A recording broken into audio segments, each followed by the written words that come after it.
I know how annoying it is when your USB port stops working. Let's get your Buick Encore back on track. Fast. First, make sure your car is in park and turned off. Check if any debris or dust is inside the USB port. Use a flashlight if you need to. If it looks dirty, gently clean it out with compressed air or a toothpick. Next, try a different USB cable and device. Sometimes the issue is with your cable or phone, not the car. If another device works, you've found your problem. Still not working? Look at your car's fuse box, usually under the dashboard or in the engine bay. Find the fuse labeled for the USB port and check if it's blown. If it is, replace it with the same type and rating. If your Buick's infotainment system freezes or doesn't recognize the device, restart the system.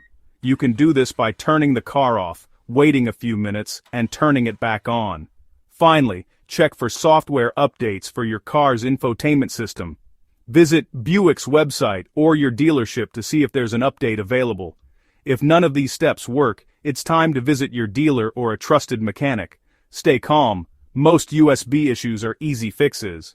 Thanks for watching. Now, go enjoy your music and charge up.